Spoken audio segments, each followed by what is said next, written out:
Welcome everybody, Namaste. I would like to share with you today how to activate your legs and work on the knocked knees during your yoga practice, and having the exercises maybe as an extra in the beginning or after practice.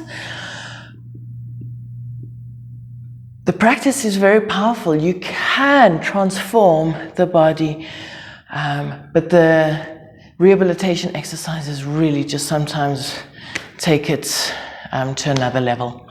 Okay. So we'll look at a few poses as well. The first when you're standing and you're balancing. So often if the inner thigh is tight, it will be weak. So it will want to drop the hip that way. If the ITB, so these ITB and the inner thigh work in opposition, then the instep falls in. So these are all nice and tassel-tail signs while you're doing your practice. So if I'm doing a standing balance, first feel the activation. You're going to be doing Surya Namaskar, down dog, everything, lunges from the 2 feet. Root your 2 big toes. Now know, generally the knees are falling in, but first feel the 2 big toes. Then lift from the 2 toes up into the inner thighs, lifting the kneecaps, and then taking that feeling right around the hips and hugging into the glutes down the back. So now I've really rotated from the big toes that are staying down, rooted, rotating outwards into the glutes, down even. Then take it right down to the back of your heels and squeeze the heels a little towards each other. Just awareness of keeping that strength as we go into a balance.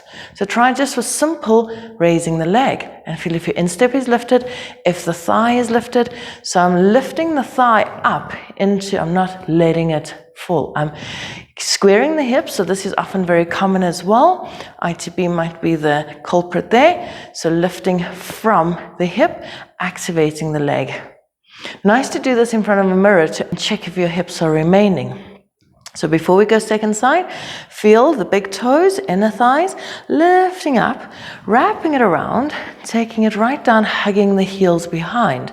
Root down, thigh up, kneecap up, press down, root, hip open, and then to press, feel both hips lifting up from your lower belly, from the sit bones, lifting up, thigh pressing back. Okay. Then the next culprit is when we start going into bent legs, it just, especially when they're apart, they just fall in. Well, that's when you can really notice it. So try this, say we're going Malasana, what other pose, or even just a nice bum stretch, a variation of a pigeon pose. And so you notice, or Adho Mukha Svanasana, you might notice the knee falling in. And to integrate it through, I often find it's that wrapping last in the bum that I'm missing in opening the hip flexor.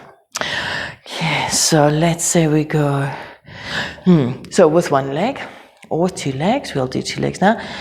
And I start going down and the knee starts falling in, the instep starts falling in. So I want to, from the get-go, get that activation again. Big toes, wrap, press down, feel, then bend it. So check that it's bending straight over the second toe, lifting up in the hip, and take the knee to elbow, and that's fine. You can feel where you need to then hug into the center to keep that knee out and not let it fall in.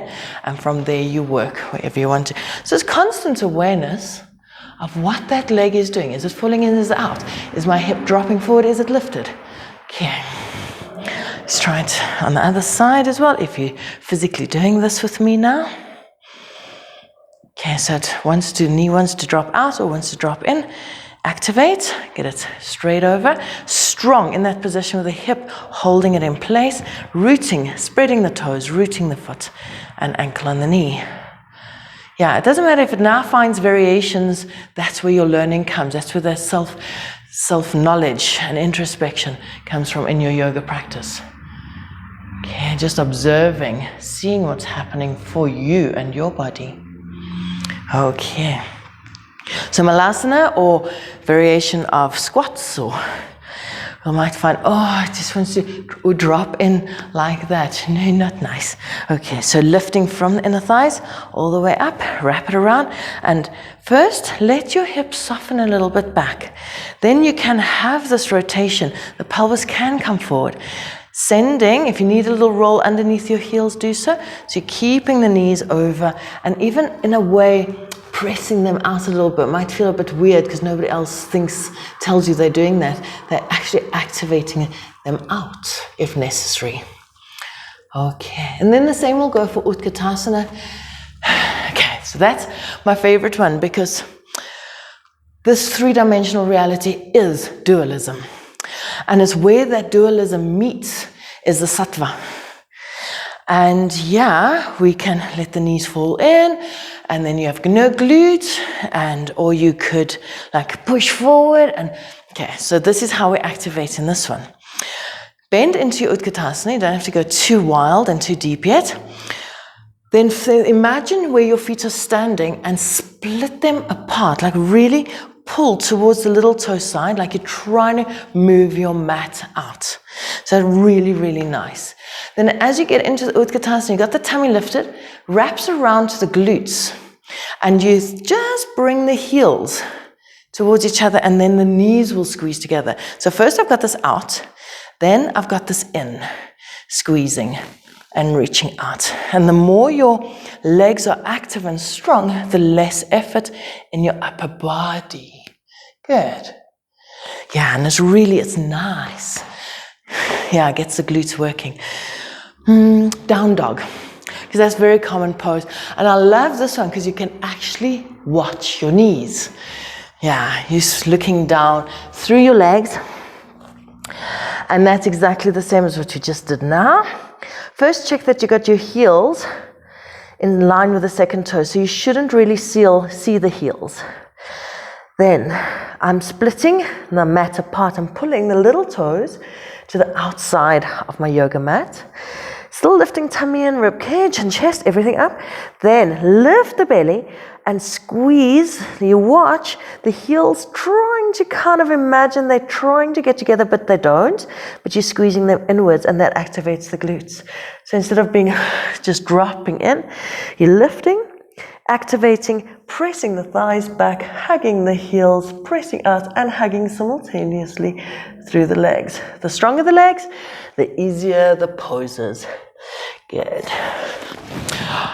If you have any questions on that, in the comments below, please just communicate with me. Thank you for watching. I hope this really helps. Namaste.